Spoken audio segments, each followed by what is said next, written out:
Certainly the in utero thermal environment is unique. Babies bathe in fluid, a warmed fluid nurtured by mom. The baby's temperature is affected by mom's temperature. Certainly we know of situations, for instance, in the fetus when the mom is febrile and the fetus becomes a little bit warmer, and you'll see the baby will have tachycardia, for instance. So the in utero environment is a unique environment. And once the baby is delivered, you move into a totally different environment, the extrauterine thermal environment, which has all the challenges that all babies have when they move from this one type of milieu in the uterus to another. We should understand that fully.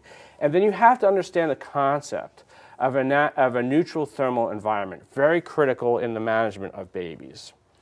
So looking at birth, again, the baby is bathed in this nice warm fluid, which is a little bit warmer than the mom's temp. So the mom is at a regular body temperature, hopefully, and the baby is a little bit, maybe half a degree warmer than the mom, because the baby is really tucked into the center core of the mom. And once the baby is born, the baby comes out wet. And there's a lot going on with the baby, so the baby can drop temperature extremely quickly. And that is why obstetricians and nurses in the delivery room and neonatologists and nurses who care for these babies who are delivered know that that is something that you have to attend to even in the stable term baby. So many questions will arise, for instance, on boards where you may be asked, baby comes out with, this complication and that complication and all sorts of problems going on. What's the first thing you do? And the answer is almost always we dry and stimulate. And that is attention to the temperature control of the baby. It's natural for all of us who do this every day. But you think about it, what you're doing is you're trying to prevent this incredible loss of temperature that can occur because this wet, naked child has been delivered into a room temperature, a temperature that is just slightly warm, but not nearly as warm as the core temperature of the mom.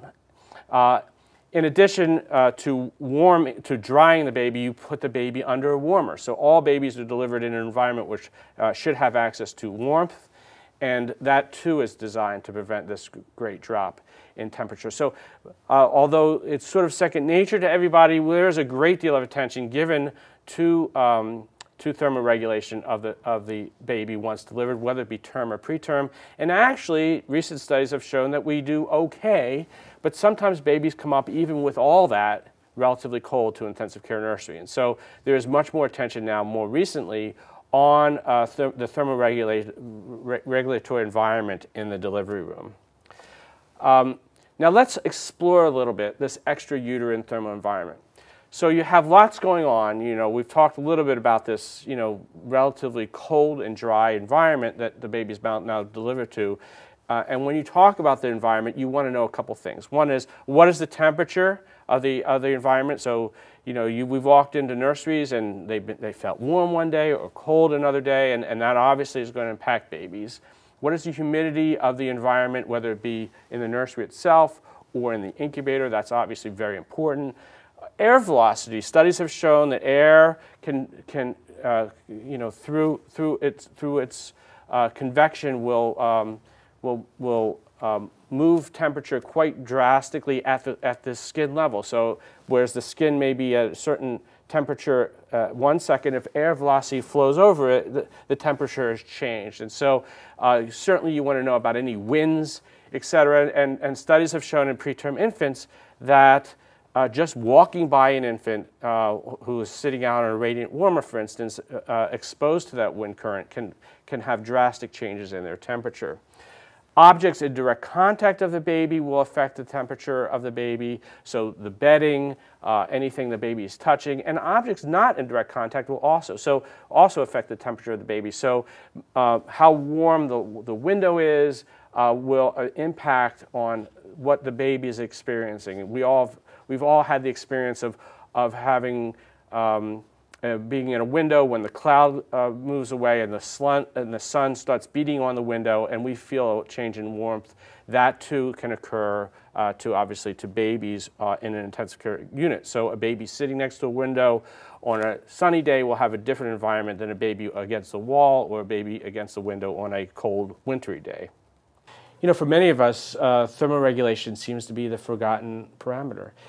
It's something that we take for granted. Yet because it was where we first started, we've gotten pretty good at it.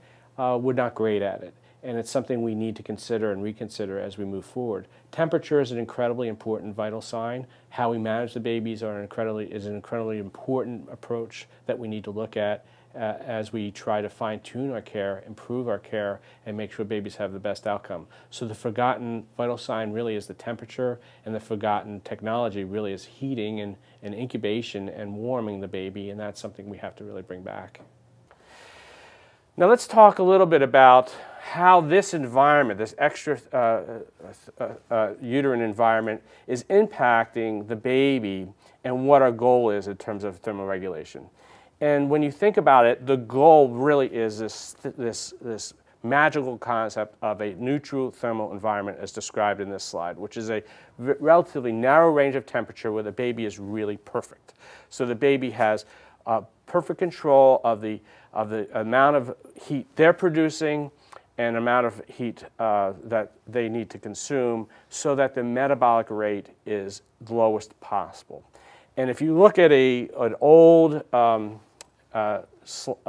graph of this, as depicted in this slide, it really describes this situation beautifully. So here we have metabolic rate on the x-axis and environmental temperature on the y-axis, and as you move farther to the right, you get more warmth. And you'll see that this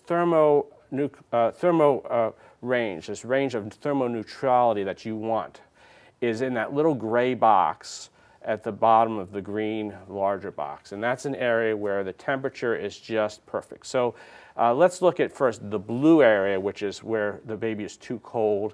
In that area, the baby is just unable to maintain temperature, and the core temperature will start to drop.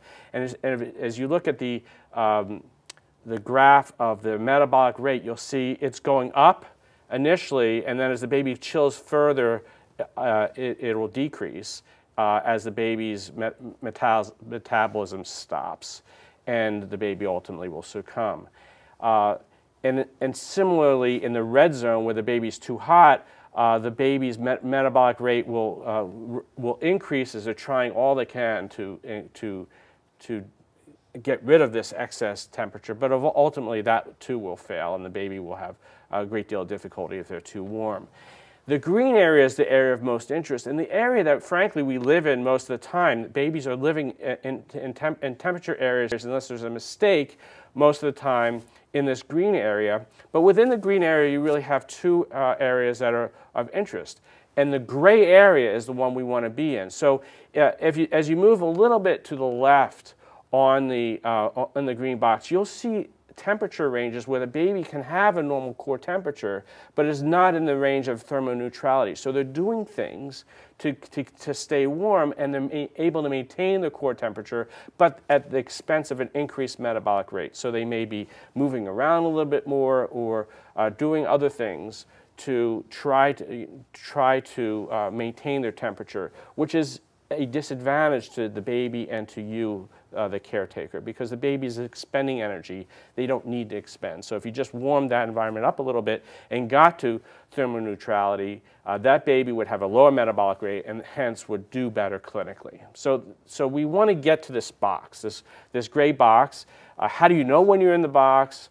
And what are the consequences of being out of the box? And that's some of the discussion we'll be having.